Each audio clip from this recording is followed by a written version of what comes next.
She Shares conversation series, which is, I have to say, a hat tip to Maria Shriver, who trained all of the young women at the Dewey Square Group to learn how to put one of these on and to be committed to the idea that when you bring a bunch of people together and you get the opportunity to listen to a trailblazer, that it will inspire your own life. That coming here today is an opportunity just to leave the routine that you have and to reimagine your life through the context of a story that someone else gets to tell in front of you. Of course, we're all trailblazers, but we get to be honored today to have one of the great trailblazers from Sacramento with us. Tani, who I have to say, on a personal note, I have known for well over 30 years, and I was impressed and moved by her and looked up to her as a young high school student. And I left for years and years, and I came back, and I still look up to her. She's still like a swan on a lake to me. At McClatchy, she was always the person who was friends with everybody, the jocks, the geeks, the partiers, the not partiers. She was in the middle of it all, and I still look up to her very much. And so today is intended as a day to inspire us, really to reimagine our own lives and to think, for just one lunch date, what it's like to be in somebody else's shoes and how that can help us be better in our own shoes. This day would not be possible without the generous support and sponsorship of Donna Lucas, who herself is a trailblazer and has raised and mentored many, many young women.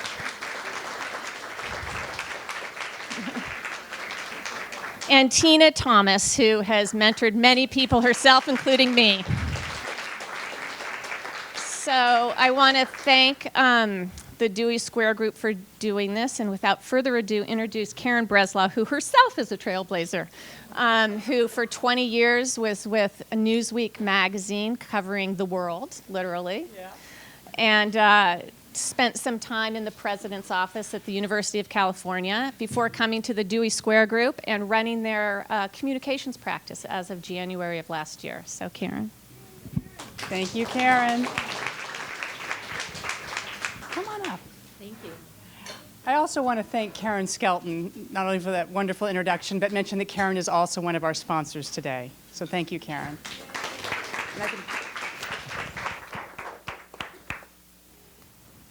And welcome to She Shares again. I think Karen put it perfectly. I mean, the idea that we can all come together, and I don't know a woman who hasn't seen another accomplished woman and wondered, how does she do it? How did she do it? How does she keep it all together? And we are going to be hearing in just a moment from a woman who makes making history look easy. But before we do, I want to talk to you a little bit about the mentoring component of today's program, because we feel really strongly that this isn't just an occasion for us to get together and hear from amazing women. It's a chance for us to pay it forward a little bit. And we think that the wisdom shared in this room should be shared with future women leaders. And so we are thrilled today to be joined by 6 students, each representing an alma mater of the Chief Justice. And I want to just take a moment and introduce them to you. And each of today's students is mentored by one of the women who are present today. So if I'd like to call out your name and just have you stand and be recognized. From C.K. McClatchy High School, we have Zoila Cadena, who is a senior.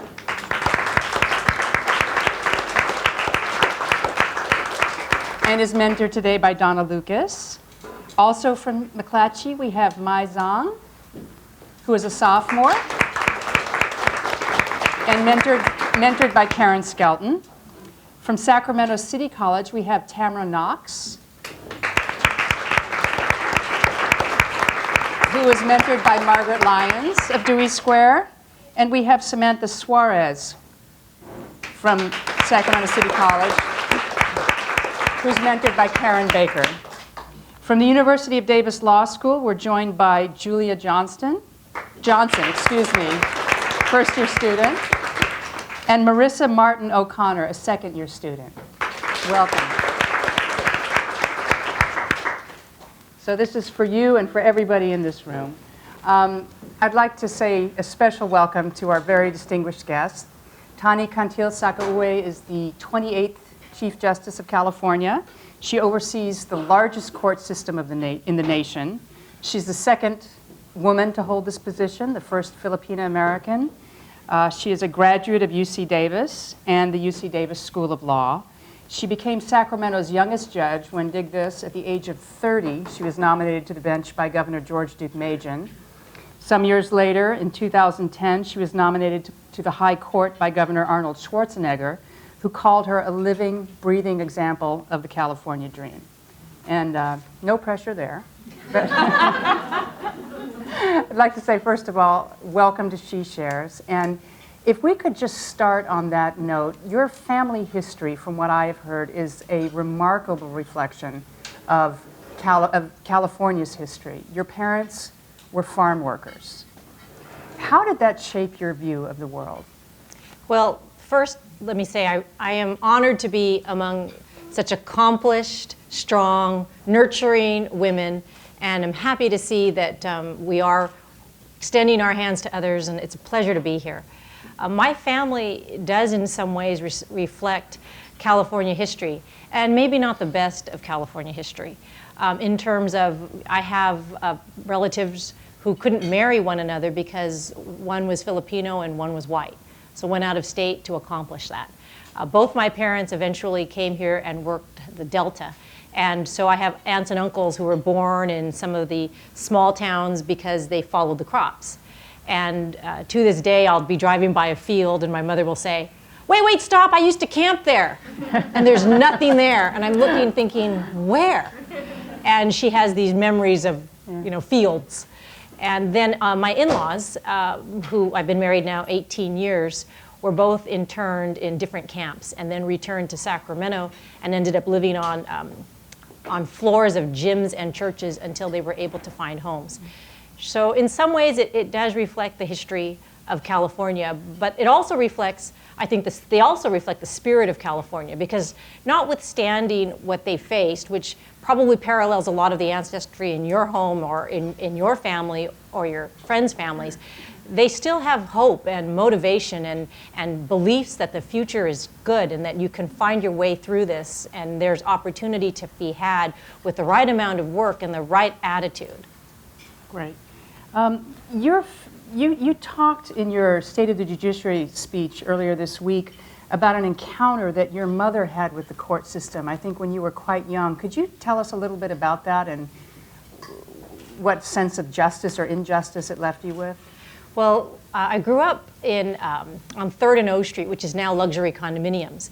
But in 1960, it was an alley. And we had a family compound in the alley where my grandmother lived. We built that house, or my parents lived, we built that house. And it was fenced off. And next door was a house of prostitution. And then a few houses down, it was kind of a flop house. But we didn't know these things as kids. So people would knock on our gate and say, "Is this the house?" And I'd say, "What house?" And my mother would come out and snatch me and bring me back into the house. And I would go to the flop house where a bunch of people were living, and I'd walk through looking for my friends who I knew may or may not be there. And that was what you know. You know what you know. You don't know anything beyond. You don't know people live differently. It's fine. We were happy. We felt safe. There were bums asleep in the alley, and we'd walk by them, and they'd murmur something, and we would run. But we thought everybody lived that way.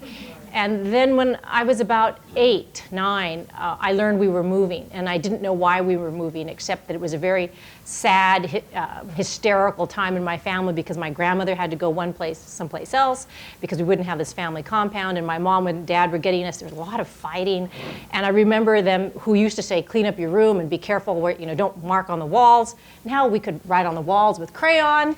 Now we could eat peanut butter and jelly sandwiches anywhere, and I thought, what's going on? And I learned that our house was being sold through a forced sale of redevelopment. Now, I probably didn't really fully understand redevelopment really well until last year when the California Supreme Court made a decision on redevelopment. Yeah. But I knew enough of it to say, it's a forced sale. This land is going to be used for some public purpose, and we have no choice in the matter. And my mother, who, at that point, barely graduated from high school and had been through so many different high schools because of her transient lifestyle in the fields, decided to go to court. And I can't even begin to imagine the courage it took to go to court. I know she didn't have clothes to go to court. I know she must have looked like a crazy woman in court. And in those days, in the 60s, there were no women in court. They weren't lawyers, they weren't judges, they weren't bailiffs, they weren't court reporters, they weren't clerks, and they certainly weren't minorities. So my mother went there, and I didn't see the carnage in the court, but when she came home, I remember as a kid just how saddened and depressed she was for weeks upon weeks, and I realized through conversation that I overheard with other adults that she was very unhappy with her treatment, felt she had been disrespected, felt that she had no voice. She even remembered the judge's name, and I still remember it to this day. I will take that name to my grave because I'll never say anything about that ruling, but it caused we had to move, caused great family difficulty, separated our family. We ended up living in different places. It also really upset, my parents, who my father wanted to move to Oak Park, and my mother raided every bank account, every piggy bank, and said, no, we're going to Land Park. And we couldn't afford Land Park. We lived in Land Park. We moved to Land Park. We were the only non-white family at the time. And I remember knowing my friends, and Margaret knows, like I had Susie Folk lives down the street with white carpet and oil paintings and emerald earrings, and we have indoor-outdoor furniture in our living room, and everywhere in between, and it was just a strange juxtaposition. But again, as a kid, I didn't feel like it reflected on me or made me feel any bad or worse. It was just different, especially because Susie with the emerald earrings wanted to come to my house. She didn't want to go to her house. And so that's how, it was a moment in time that I remember now, probably with more concern, because now I wonder what it would be like if I were told that my family home with my children was required to leave. So did that experience affect at all your desire to go into the law? Where did it come from? That didn't, but it stayed with me. Yeah. Really, I didn't even think, I thought briefly about the law when my mom took me to see a Filipino lawyer speak. But I didn't know what a lawyer was, and we didn't know a lawyer. We didn't know a professional. We didn't know a doctor. We didn't know a real estate agent. But later on, when I was in City College, I joined the speech and debate team. And I joined because my sister had joined before me, and I saw, really, this is serious, I saw how she traveled. And I wanted to travel. But she traveled to places like Modesto and Fairfield and Diablo Valley College. But you know what? That was like cool. I'd never done that. So I wanted to do that. And we would travel, the team would travel 4 in a motel room, and we'd bring our own food, and we'd go to compete at the junior college. And we were competing, and I met people from Southern California, primarily both young men. And they were in college, and they were going to go to law school, and they were going to be lawyers. And I thought, but I can beat you in speech and debate. So then I started to get more encouragement to go to law school when I saw who else was going. Okay. So as a teenager, I heard that you actually worked in the sandwich shop across the street from the courthouse. You were the girl making the sandwiches for the lawyers. And then before long, you were a colleague. Yes, well, it was a long time before I was a colleague, true. I worked across the street from the Court of Appeal. And so lawyers and judges came through, and these are business people, and they're nice, they're in suits, and I would make the sandwiches, and I could tell they were stressed.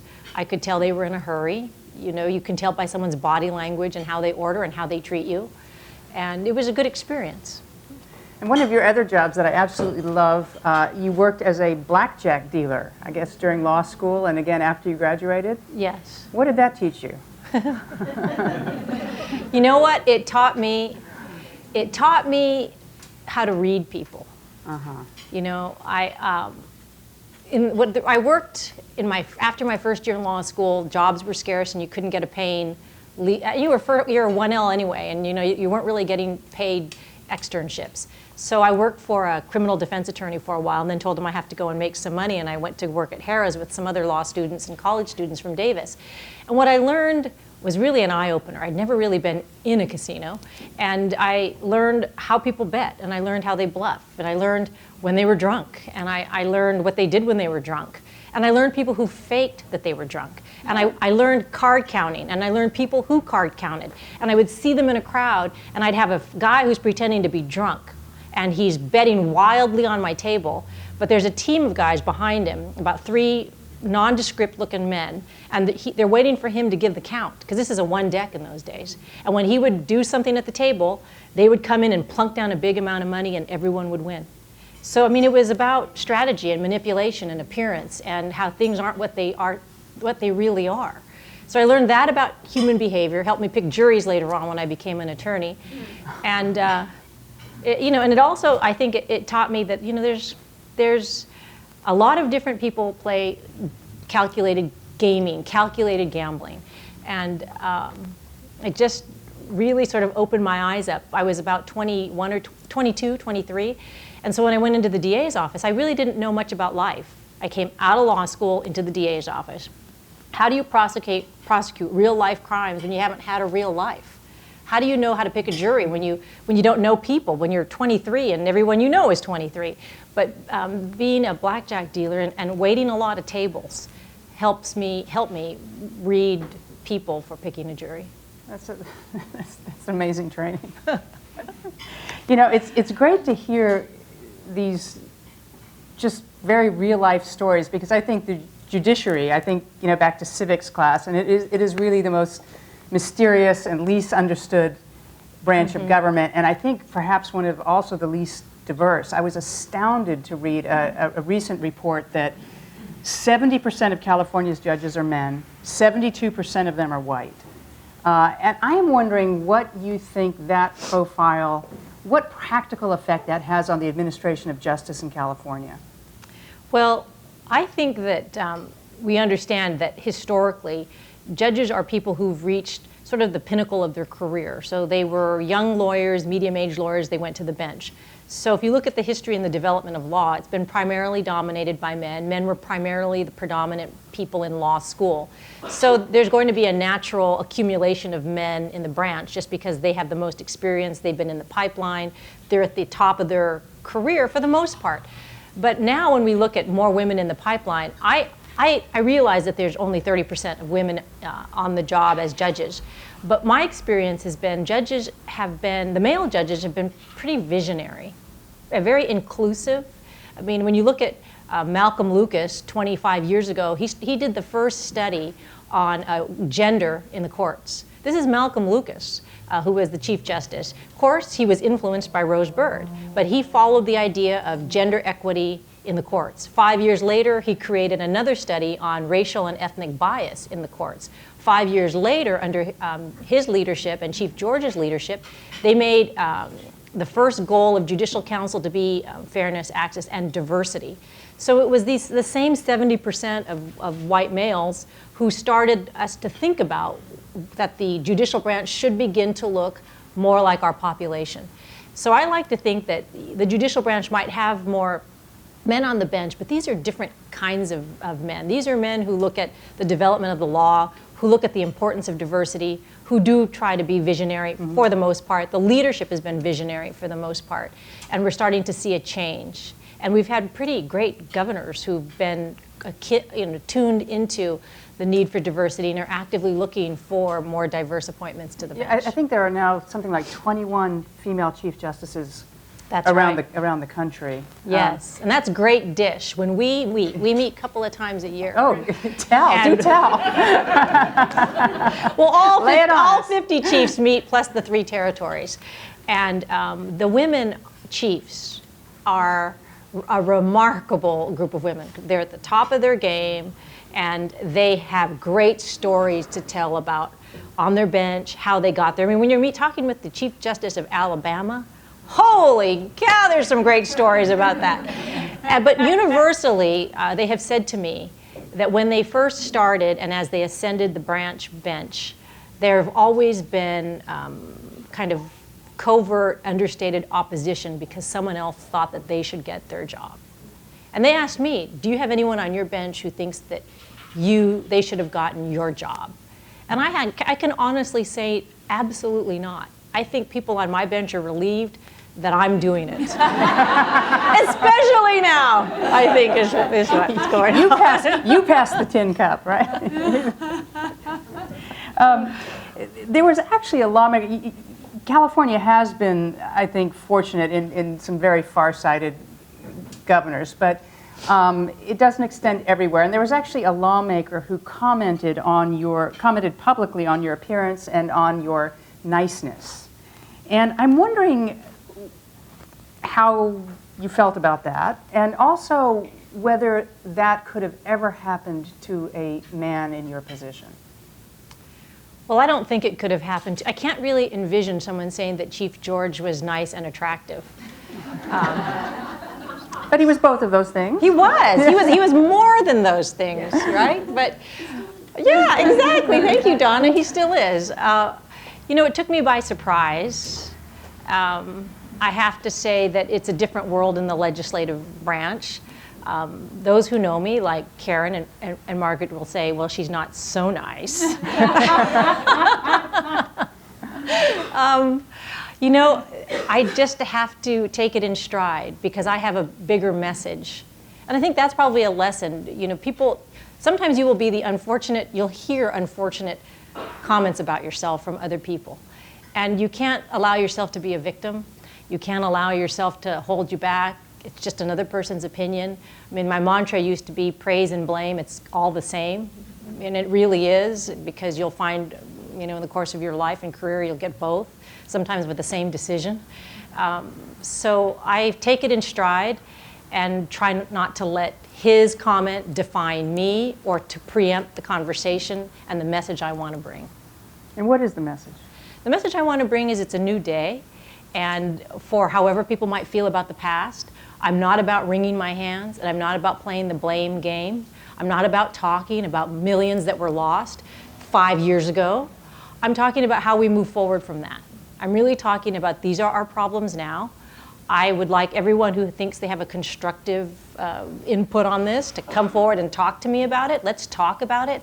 But I don't want to waste our precious time blaming people and carrying on a conversation about how we could have done it better. We can do our postmortem, learn from that, and let's go forward. And why are we beating ourselves up and parts of ourselves up over things that have happened in the past? I'm a clean break. I'd like to go forward that way. Okay.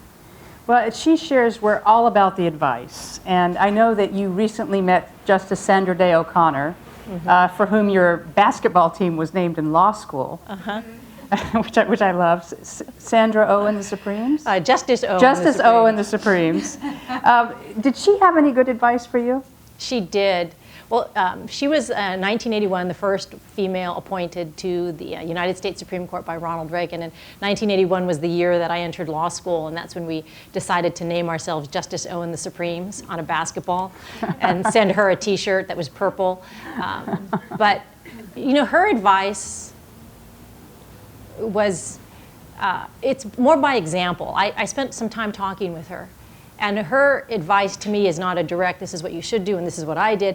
Her advice is in how she carries herself and how she speaks. She's very authoritative, she's very direct, she's very funny, she's very warm, and she takes no prisoners. If she's talking with you and you're having a conversation or she's listening to something and it goes sideways, she is on it, she calls it, she gets over it. And she speaks with the voice and tone and dignity of someone who is used to no nonsense. You know, she has a rural background. She grew up on a working farm. And I teased her that, you know, only a cowgirl could blaze the trail you've blazed, because she really had some incredible challenges, and she set the tone for the future of the law and women in it, I think, on the bench. But she doesn't, her manner is she doesn't go out and jump you.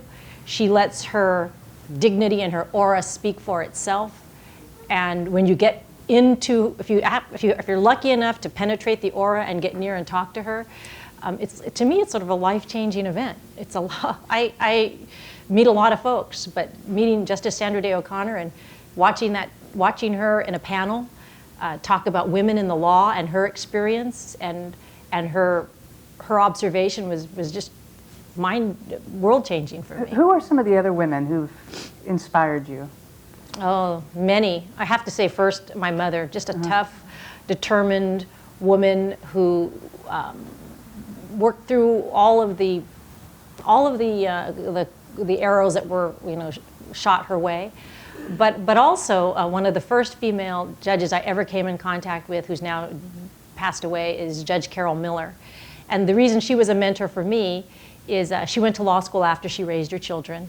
And I was a young lawyer, and she was a judge, and she was very no nonsense, and she would talk to the lawyers in chambers before she's going on the bench, and she would take off her skirt, and so she's wearing a slip, and she's taking off her shoes, and she's it's the kind of thing a working mother does. She's getting ready, she's talking, she's telling you she's not going to take that kind of argument. You better watch yourself on the record. And she was just a Renaissance woman, and she didn't care what you thought, and she did it her way. And I admired that she did it with grace. Cecily Bond. There's just a lot of women who you take pieces from, because you can't ever be someone you're not. You can't be someone inauthentic. But you also can't, when I first became a DA, I knew I couldn't be the pound the table, scream and yell kind of DA. That wasn't me. And so I had to look around and find pieces of people that I thought were in me that I could accumulate to be the DA or the judge or the person. To this day, I think one of my biggest role models, Donna knows him, is Vance Ray. Vance Ray is this accomplished jurist, but before even he was an accomplished jurist, he lived through the 60s in the South, and that's where he went to school. And as an African-American man coming through that, and then coming to the Capitol and walking the halls, and he shared his stories about the kind of reaction he would receive as a black lawyer in the Capitol early on. And he's like sort of my relatives. For all the hardship and all the prejudice that he has seen, he's the most compassionate man.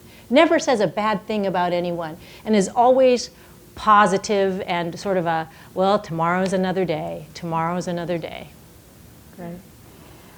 You mentioned working mothers, and you are one. You have 2 teenage daughters. What sense do they make of this job that you have and the fame that you've come into lately? Well, as everyone who has a teenager knows, they are completely self-absorbed. I don't think they make anything of it at all. I don't. They don't call you chief. When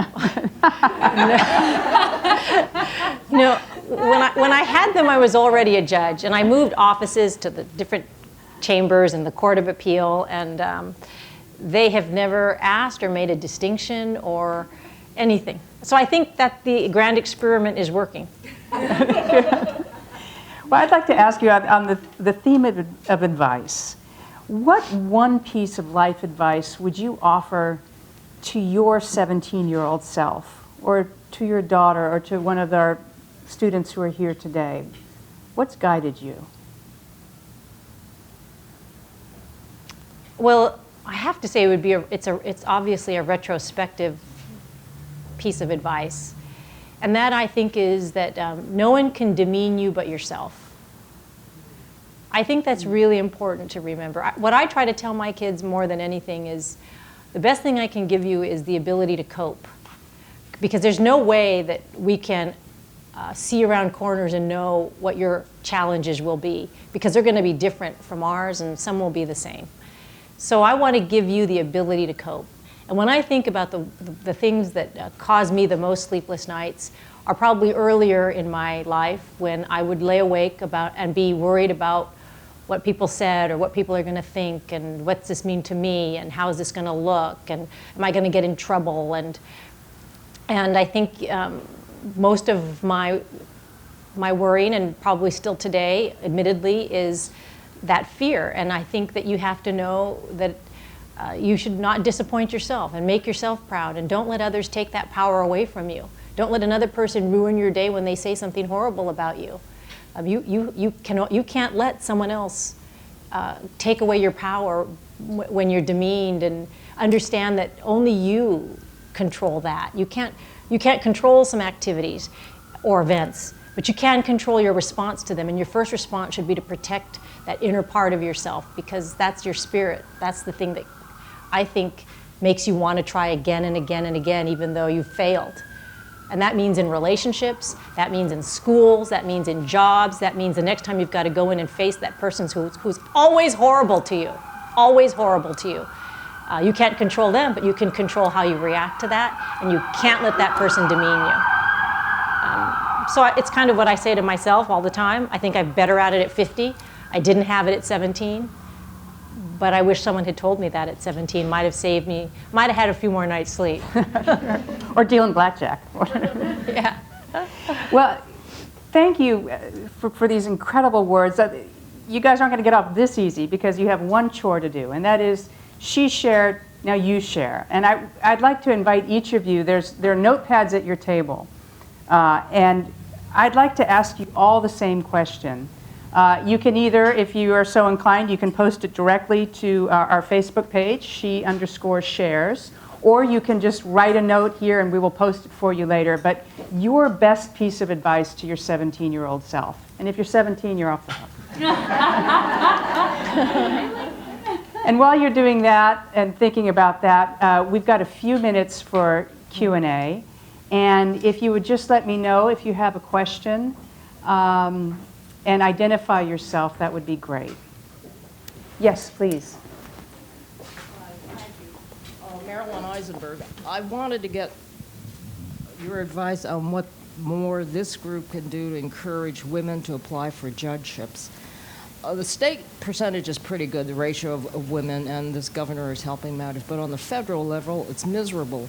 Kim Miller is the first female judge to be appointed in the Eastern District, which is 32 counties in California. And that's not representative of the demographics. So any advice on what we can do?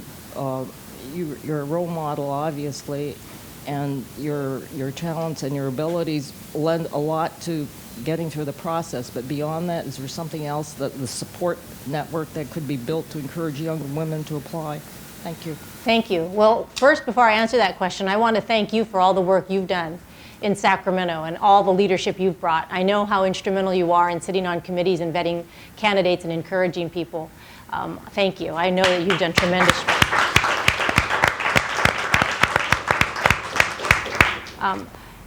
You know what, I think that it's really important that women begin to recognize that since we're almost half the population of California, that we are really a voice. And we are a voice in certain issues that don't get heard, and that we can become a voice to be heard. And part of it is you have to encourage people to apply for things. I noticed that when I talk to lawyers who are potentially eligible to go to the federal bench or the state bench, they don't see themselves in that role. They just don't see it. But you have to talk them into seeing it. And more than that, once you talk them into that, you have to be the wave behind them. You have to support them. You have to nominate them for things. You need to write letters. We have such an incredible power. When you see an outrage, it's good to have a phone tree for people to write letters, to say something. When there's a decision to be made, if women's voices through women's groups could get together and speak to that and help move the decision, help move the effort, that would be tremendous. I mean, we need each other. And all of us might individually say, oh, that's really good for that person, or that's a terrible thing that happened. But the next step is to call someone and say, let's start a petition. Let's talk to someone. I know this organization. They might do something. Let me call and find out. Or I know so-and-so. Let's see if so-and-so can help us. We really have this raw power out there, but it is about connecting it and moving it forward. And not just in federal judgeships, but you're right about Kim Mueller, because really, how long did that take? There was a promise of a federal female position for at least 7 years before that.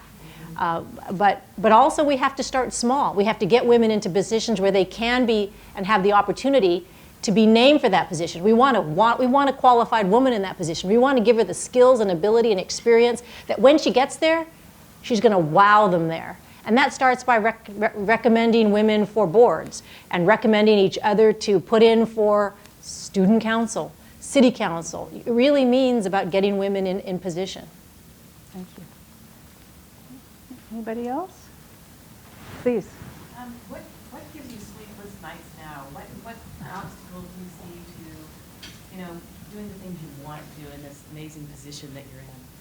Thank you. The question, if anybody didn't hear it, was what gives you sleepless nights now?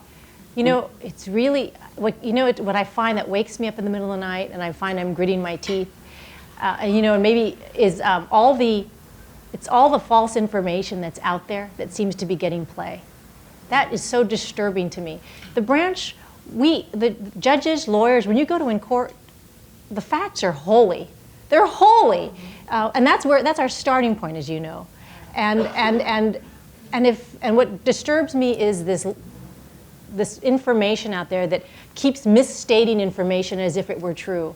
A $1.9 billion computer system. That's not true.